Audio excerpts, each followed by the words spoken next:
Hello everyone, my name is Jill and welcome to my channel. So I've been trying to convey different messages of life through social media, in photos, and in caption writings. But this time, I will try to put value on your leisure time as you choose to spend it with me. So you can expect me to be more visible, to share life's experiences, messages, stories, ideas, or anything that can make you feel that life is worthwhile. Today, I'll try to share with you top 5 Ahente tips that I think worked for me when I was still starting. So I've been selling since I was 20. Right after college, I tried to find a job that I think would pay me more than just an hour-to-hour basis. So siguro dahil as early as 16 years old, I was working already. First as a part-time tutor. I remember I was teaching algebra, biology, physics. I was paid 250 per session. After that, I joined Greenbelt McDonald's where I was paid 50 pesos per hour. And I also did wedding events and travel agency. So I realized, ang hirap kumita ng pera. However, whatever job that you join, they will all require you the same amount of effort and time. So better be in an organization or a field that would reward you higher or would compensate the willingness of your hard work. So I decided to join Mega World. Almost 8 years after, I believe that the journey has been life-changing. I was able to travel, to buy myself branded stuff na I thought siguro mga 30, 40 years old ko pa mabibili. But I was advanced. Also, I was able to share it with my family and pursue my petty interest. So those are the things that I don't think I could fund without having the commission which I'm getting in real estate. Starting early in real estate or starting early as a salesperson was an advantage. However, if you think that you are starting late, ito yung paniniwala ko. I believe whether you are starting early or you're starting late, you're starting with experience or no experience, you're starting with no network or with network, I really believe that the opportunities available in the market will be the same. And the best thing about them is that they are up for grabs. So what does that mean? They are up for grabs. It's up to you. It's always up to you. If you're going to go after them, if you're going to pursue them, initiative mo na if you will go after them. So just like any other beginnings, starting here or to start off your career here in real estate or in sales, it will require you different level of effort and silent sacrifices. Kasi I believe that we are all accidental salesperson. So, why do I say that? Kasi back in kindergarten, I don't remember any classmate that said, teacher, gusto ko maging ahente. No, there was none. So, we would rather answer, I'd like to be a nun, a priest, a soldier, a lawyer, a businessman, and etc. Siguro because at early age, we are aware that selling something will require you different level of hard work to convince people to actually buy from you. So sobrang naka-block off yung pagiging ahente sa atin. However, we're here accidentally. So how to rise above it? Here's top 5 ahente tips. So number 1, you need to find your why. So in sales, there will be so many times that the doors will be slammed on your face.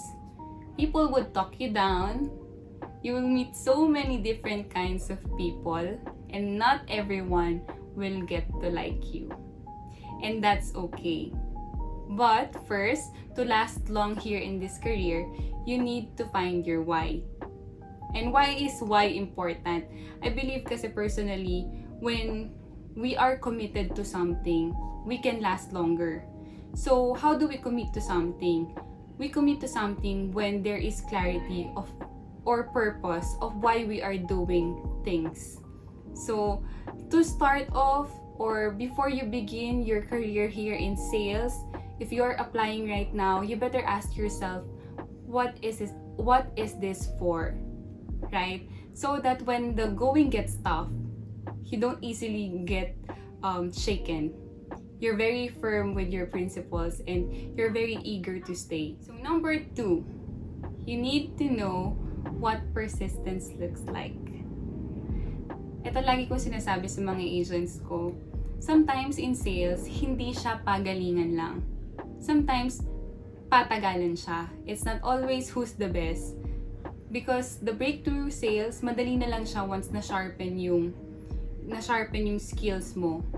Pero yung persistence and personality or yung willingness to really stay on track no matter how hard it gets, ibang usapan siya. So in sales, mahirap, hindi naman siya agad-agad magaling ka na. What is important is that your mistakes and rejections, you will not let them define who you are as a salesperson. Instead, you will try to rise above it. So, ang sales kasi, mahirap siya. Kaya nga siya extraordinarily paying you because it's extraordinarily requiring you different job. In sales, sobrang hirap. Biruin mo how funny it is.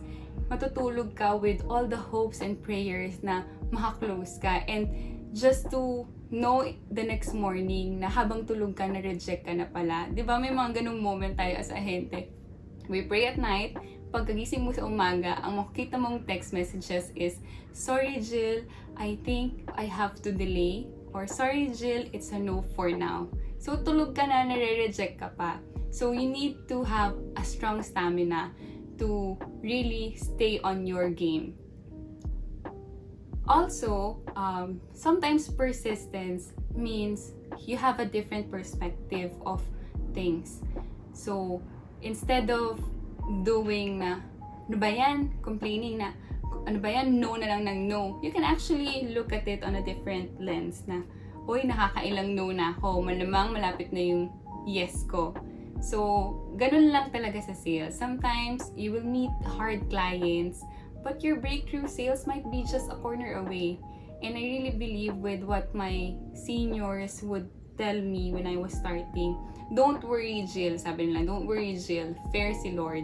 So, hindi po pwedeng pinahirapan ka ng isang client na to nang walang bawi yung next.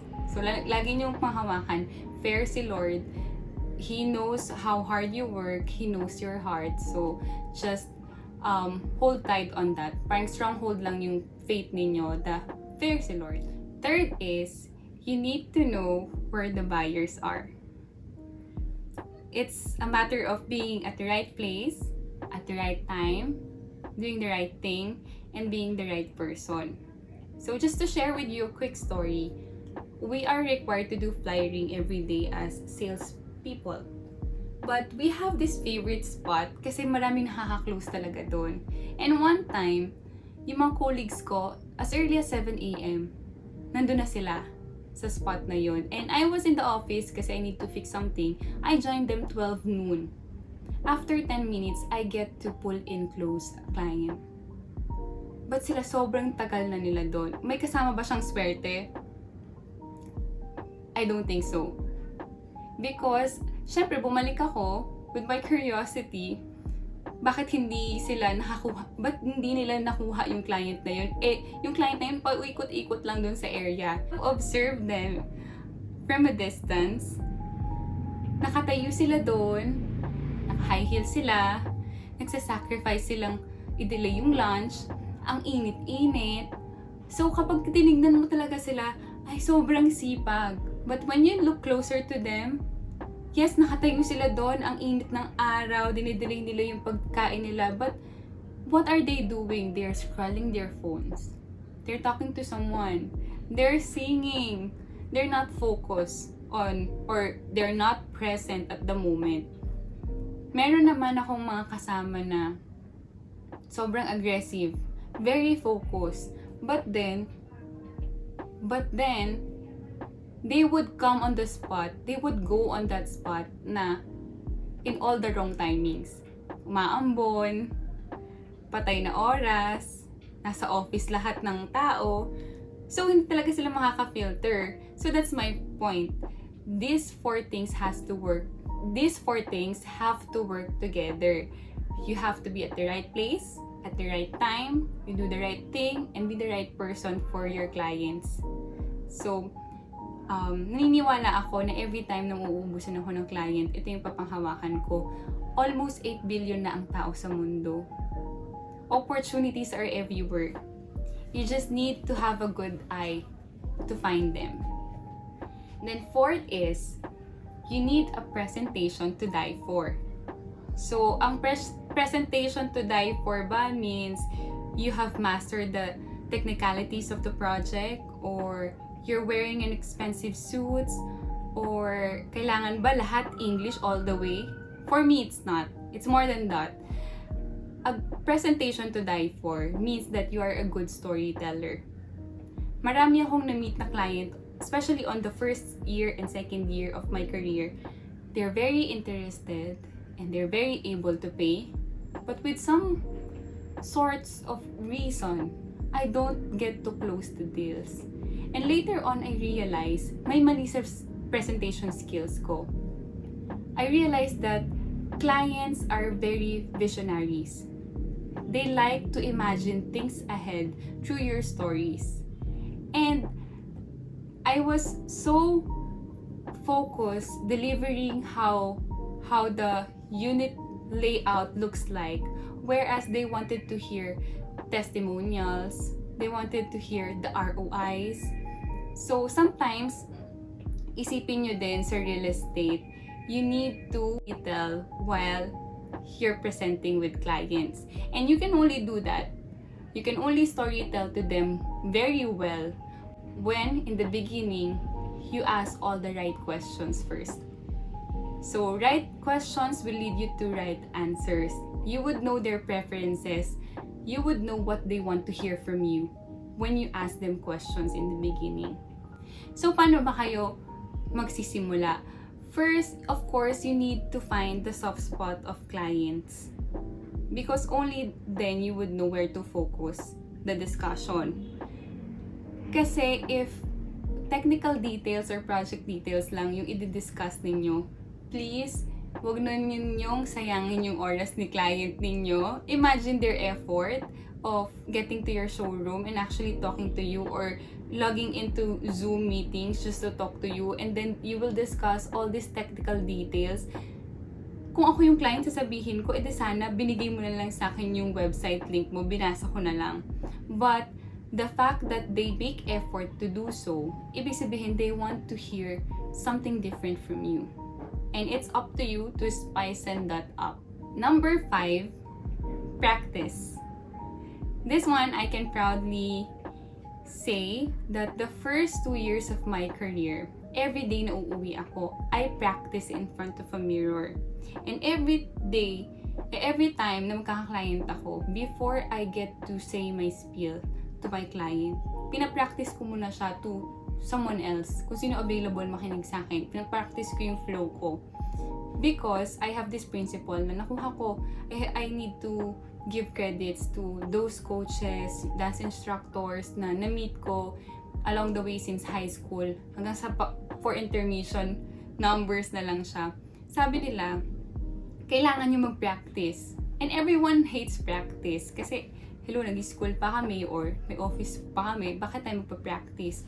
But their principle is that if hindi ka magaling sa practice, papaano ka hahataw sa performance? So same goes with your client presentation. How do you expect na yung murmuring practice mo, you will break a leg in front of a client? That will never happen. You need to practice, you need to have a script, you need to find your flow, and you need to funnel in all the preferences and shifts of your or possible transition of your presentation para alam mo kung paano ka mag-shift to meet their preferences. So, dapat, how would you know kung magaling ka na or hindi? Dapat kahit tulog ka, kaya mo makabenta. Ganong level. So there, dami ko na nadaldal. I have to wrap this up bago pa ako makagawa ng second episode. I hope that makes sense. I hope that is helpful for you. If you have suggestions, comment below. Don't forget to follow me on IG and click like, share, and subscribe. This has been Jill, your prettiest girl in the room.